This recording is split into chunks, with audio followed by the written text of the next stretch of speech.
বাংলাদেশ বেতার। সাহস, আজ আবার ছবি তুলতে বেরোবি এই ঝাঁঝা রোদের মধ্যে? দানিশ আসেনি? আমি বলি কি আর আমার সারিন্দা বাজায় কি। এই সাহস, কি হয়েছে রে তোর? কই, আমার কি হয়েছে? তাহলে তোকে যে আমি জিজ্ঞেস করলাম আজও ছবি তুলতে বেরোবি কিনা, তুই সেটার উত্তর না দিয়ে উল্টো প্রশ্ন করলি দানিশ এসেছে কিনা। না, দানিশের আসার কথা আছে কিনা তাই জিজ্ঞেস করলাম। আচ্ছা বুঝলাম, ছবি তোলার ব্যাপারটা। আয় দাঁড়া, তোর একটা জম্পেশ ছবি তুলে দেই। আমি ছবি তুলতে চেয়েছি। চাসনি তাতে কি, তুলতে পারি না? 100 বার পারিস, 1000 বার পারিস, নে তোল। Smile please. এই যা, তোর দাঁতের ছবি উঠে গেছে। এইটাই ঠিক হয়েছে, আমার চেয়ে আমার দাঁত বেশি সুন্দর। দাঁত সুন্দর মানে হাসি সুন্দর।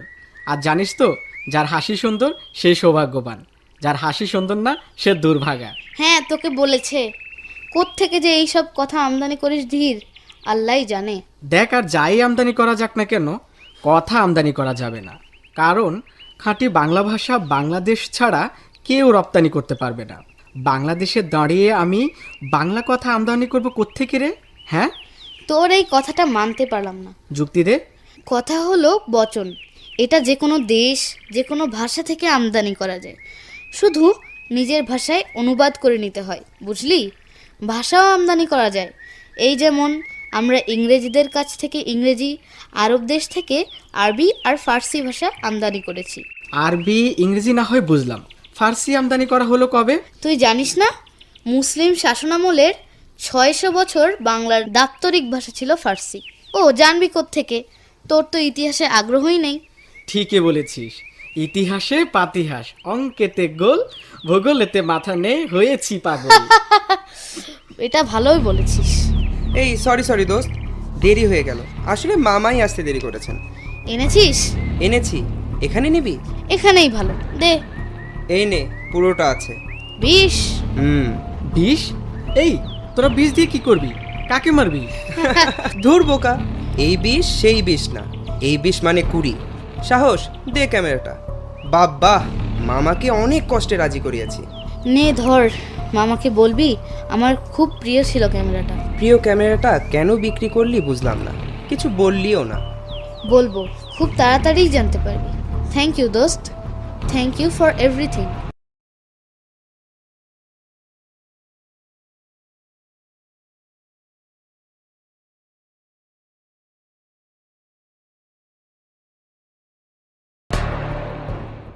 মা, ও মা। এ কি, তোমাকে না ছবি আঁকতে দিয়ে এলাম, উঠে এসেছো কেন? আমাকে শুধু একটার পর একটা কাজ দিয়েই রাখো। এই ছবি আঁকো, এই অঙ্ক কষো, এই টেবিলটা গুছিয়ে রাখো। ভাইয়াকে তো কিছুই বলো না, উল্টো আরো অনেক অনেক টাকা দাও। তার মানে কি? সাহসকে অনেক টাকা দিই মানে? কে বললো তোকে? তুমি না দিলে ভাইয়া এতগুলি টাকা পেলো কোথায়? দেখ রিমা, রোজা রমজানের দিন জ্বালাতন করিস না। যা ছবি আঁকগে, যা। ও, তুমি দাওনি? তাহলে নিশ্চয়ই বাবা দিয়েছে। বুঝেছি, বাবা শুধু শুধুই আমাকে রাজকন্যা বলে, একটুও আদর করে না। এইসব কি বলছিস পাগলের মতো? তোর বাবা হঠাৎ সাহসকে টাকা দিতে যাবে কেন? জানি তো বিশ্বাস করবে না, দেখবে এসো। ভাইয়ের কাছে এতগুলি টাকা, সব 1000 টাকার নোট। ওরে বাপরে, তুই 1000 টাকার নোটও চিনিস? চিনবো না কেন, বড় হয়েছি না। বড় হয়েছিস? তা তো হয়েছিসই, একেবারে পাকনা বুড়ি। এসো না, দেখবে। আচ্ছা দাঁড়া, সাহসের বাবা কি কোনো কারণে সাহসের কাছে টাকা রাখতে দিয়েছে? না না, তাই বা দেবে কেন? আকবরের তো সাহসের কাছে টাকা রাখার কথা না। এই রিমা, যা তো সাহসকে ডেকে নিয়ে আয়, বল গিয়ে যে মা ডাকছে। যাই। ভাইয়া, এই ভাইয়া, মা তোমাকে ডাকছে। ওই দেখো, এখান থেকেই চেঁচাতে শুরু করেছে। কিন্তু রিমার কথা যদি সত্যি হয়, তাহলে সাহসী বা এত টাকা পেল কোথায়?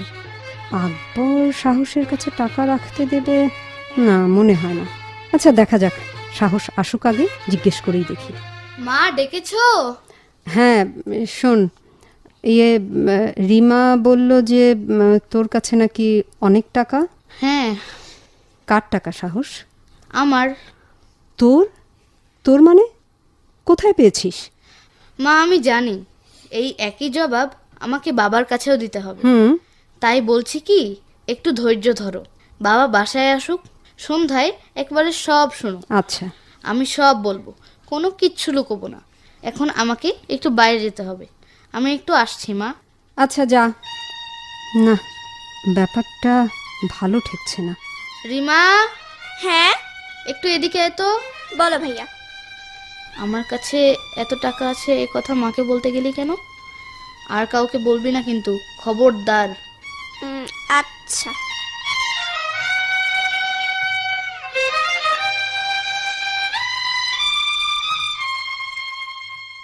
রিমা, এই রিমা, এই সাহস কোথায় রে? বাসায় আছে? না, ভাইয়া তো বাইরে গেছে। ও, বাসায় নেই না? তোমার কি ভাইয়াকে খুব দরকার? হুম। একদম খুব? না, দরকারটা ঠিক আমার না, দরকারটা আসলে সাহসের। দূর, আমিও না, তোকে বলে কি লাভ, তুই তো কিছুই জানিস না। জানি জানি, সব জানি, কিন্তু বলতে মানা। এই কি বলতে মানা রে? কাউকে বলো না কিন্তু। ভাইয়ার কাছে অনেক টাকা, 1000 টাকার নোট সব, আমি দেখেছি। তাই? তুমি তো ভাইয়ার বন্ধু, তাই তোমাকে বললাম, কাউকে বলতে মানা। তুমিও কিন্তু কাউকে বলো না আলিয়া আপু। সাহস শেষ পর্যন্ত ক্যামেরা বিক্রি করেই ছাড়লো। কি আলিয়া আপু, কাউকে বলবে না তো? না না, মাথা খারাপ, কাউকে বলবো না। আমি এখন যাই রে রিমা, পরে আসবো। আচ্ছা ঠিক আছে, যাও, আবার এসো কিন্তু। আচ্ছা। সাহস, জি বাবা। তোমার মা বলল তোমার কাছে নাকি অনেক টাকা। অনেক কিনা জানি না বাবা, তবে 20,000 টাকা আছে আমার কাছে। কোথায় পেয়েছো? তার আগে একটু ধৈর্য ধরে তোমাদের একটা গল্প শুনতে হবে। গল্প? গল্পের সাথে টাকার কি সম্পর্ক? আচ্ছা শুনি না, ও কি বলতে চাইছে। আসলে ঠিক গল্পও না, একটি ঘটনা। এই সাহস, এত ভনিতা করছিস কেন? কি বলবি তাড়াতাড়ি বল না। ধুর, ভাল লাগছে না আমার। তোমার মনে আছে মা, কয়েকদিন আগে এই রোজার মধ্যেই স্কুলের জন্য বের হতে আমার দেরি হয়েছিল। হ্যাঁ। তুমি আমাকে 20 টাকা দিয়ে রিকশায় চলে যেতে বলেছিলে। তুই কি বলতে চাস জাদু মন্ত্রের বলে 20 টাকা 20,000 টাকা হয়ে গেছে? একটু ধৈর্য ধরে শুনতে হবে মা। আহা, ওকে বলতে দাও না। বাসা থেকে বের হয়ে দেখি একটাও রিকশা নেই রাস্তায়। দাঁড়িয়ে না থেকে আমি এগুতে থাকি। হঠাৎ পিছন থেকে এসে কে যেন বলল, যাইবেন ভাইজান? প্রথমে খেয়াল করিনি, রিকশায় উঠে বসলাম। তারপর মনে হলো কোথায় যাব তা তো বলিনি। এই শোনেন বলে ডাক দিতেই ও পেছনে ফিরল। দেখে তো আমি এতটুকু ছেলেও রিকশা চালায়। আমি প্রায় নামতে গিয়েছিলাম লাফ দিয়ে। ও বলল, ভয় পাইয়েন না ভাইজান, আমি আপনারে নিরাপদে স্কুল পৌঁছায় দেব। রিকশা চলতে শুরু করলো। কৌতূহল দমন করতে না পেরে আমি প্রথমে ওর নাম জানতে চাইলাম।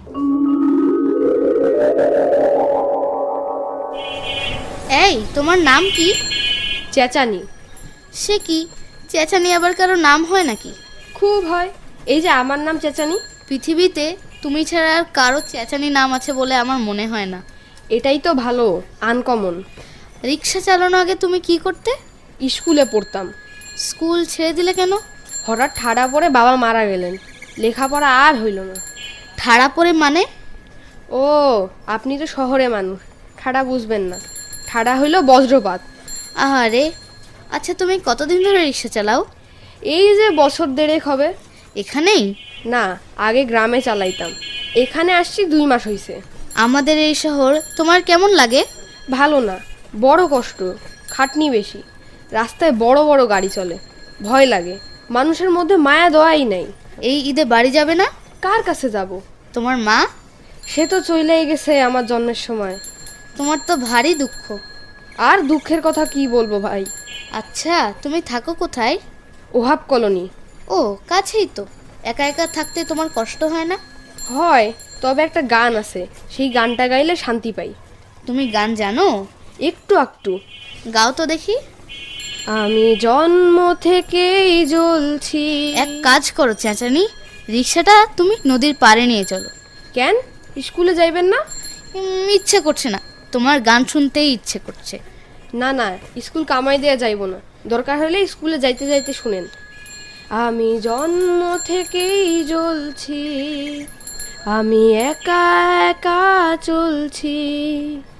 আমার মা নেই, আমার বাবা নেই, আমি নিজেই দুঃখের কথা বলছি, আমি জন্ম থেকেই জ্বলছি।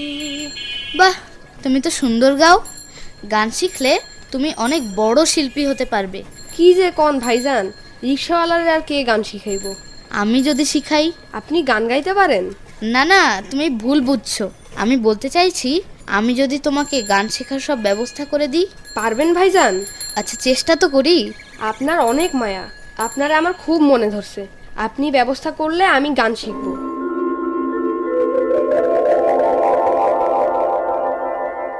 এর মধ্যে স্কুলে পৌঁছে গিয়েছি।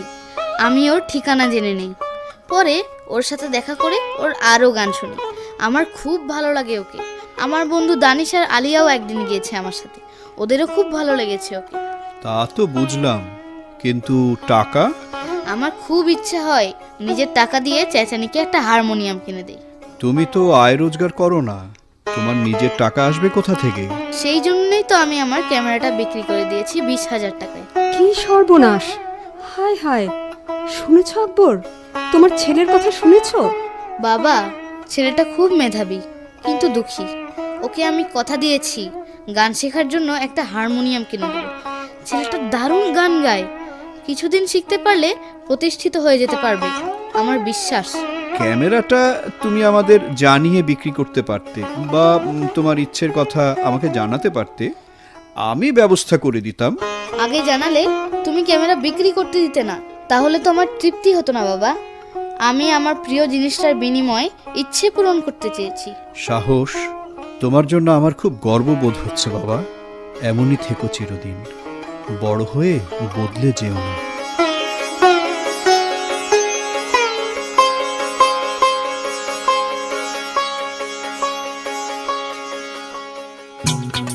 সুমাইতা আজিজ, চেঁচানি অর্ঘ, শব্দগ্রহণ ও সম্পাদনায় মোহাম্মদ লিয়াকত হোসেন।